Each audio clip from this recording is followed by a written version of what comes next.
Chapter 10 of Old Granny Fox by Thornton W. Burgess. Chapter 10. Reddy Fox is Impudent. A saucy tongue is dangerous to possess. Be sure someday 'twill get you in a mess. Old Granny Fox. Reddy Fox is headstrong, and like most headstrong people, is given to thinking that his way is the best way just because it is his way. He's smart, is Reddy Fox. Yes, indeed, Reddy Fox is very, very smart. He has to be in order to live.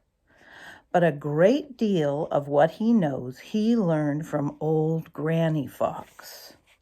The very best tricks he knows, she taught him. She began teaching him when he was so little that he tumbled over his own feet.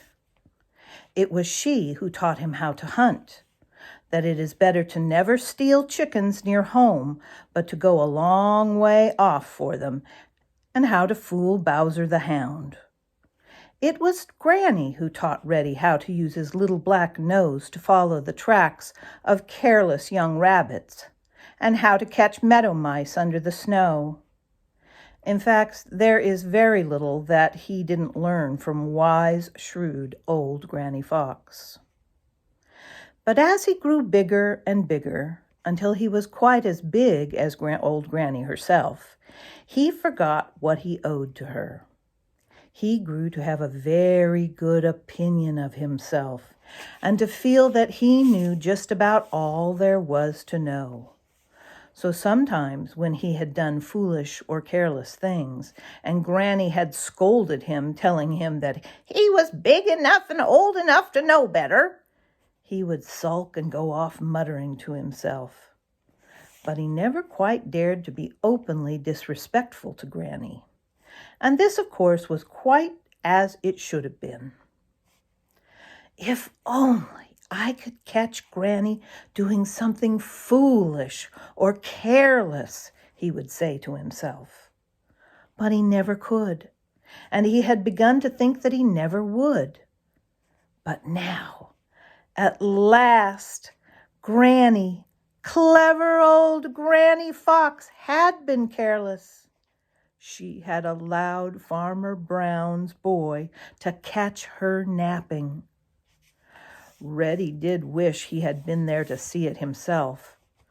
But anyway, he had been told about it, and he made up his mind that the next time Granny said anything sharp to him about his carelessness, he would have something to say back. Yes, sir, Reddy Fox was deliberately planning to answer back, which, as you know, is always disrespectful to one's elders. At last the chance came. Reddy did a thing no truly wise fox ever will do. He went 2 nights in succession to the same hen house, and the second time he barely escaped being shot. Old Granny Fox found out about it.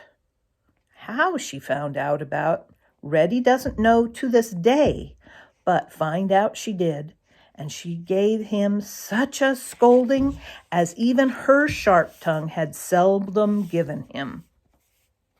"You are the stupidest fox I ever heard of," scolded Granny. "I'm no stupider than you are," retorted Reddy, in the most impudent way. "What's that?" demanded Granny. "What's that you said?" "I said, I'm no more stupid than you are, and what is more, I hope I'm not so stupid. I know better than to take a nap in broad daylight right under the very nose of Farmer Brown's boy." Reddy grinned in the most impudent way as he said this. Granny's eyes snapped. Then things happened. Reddy was cuffed this way and that way and cuffed the other way until it seemed to him that the air was full of black paws, every one of which landed on his head or face with a sting that made him whimper and put his tail between his legs and finally howl. "There!" cried Granny when at last she had to stop because she was quite out of breath. "Perhaps that'll teach you to be respectful to your elders.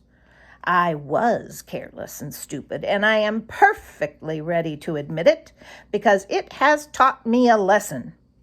Wisdom is often gained through mistakes, but never when one is not willing to admit the mistakes. No fox lives long who makes the same mistake twice. And those who are impudent to their elders come to no good end. I've got a nice fat goose hidden away for dinner, but you will get none of it." "Oh, I wish I'd never heard of Granny's mistake," whined Reddy to himself as he crept dinnerless to bed.